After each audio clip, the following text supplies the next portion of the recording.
હાલો મિત્રો, મારા તમને જય જલારામ ને જય શ્રી કૃષ્ણ ને જય ભૂરખ્યા દાદા. તો આજે હું તમને બતાવવાનો છું કે ભૂરખ્યા હનુમાનજી મંદિરનું ભવ્ય રસોડું. એટલે કે તમે જોઈ શકો છો, અહીંયા મેં જોયું ને તો હું આશ્ચર્યચકિત રહી ગયો કે અહીંયા નાના નાના બાળકો પણ સેવા આપે છે. સ્વયંસેવકો તો ઘણાય છે, પણ સાથે સાથે 5-6 વર્ષના ટેંડુડિયાઓ પણ અહીં સેવા આપે છે.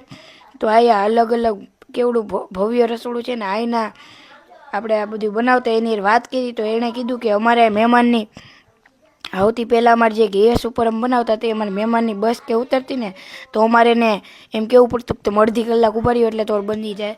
અને હવે અમને આવી બધી સુવિધાઓ મળી ગઈ છે ને, તો હવે અમે ગમે એ બસ મોટી ઉતરે ને એને એમ કહી શકવી છીએ કે 10 જ મિનિટ ગમો તો ખાવાનું તૈયાર થઈ જાય છે.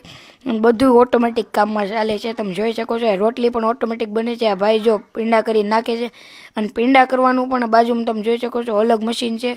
અને આ 3 વાર તપેલા તમે જે પહેલાં જોયા એમાં કઢી, પછી જે શાક છે, પછી ખીચડી છે, એ બધું એમાં બને છે. અને અહીંયા રોટલી નીકળે એમાં અહીંયા ભાઈ ઘી ચોપડતા જાય છે.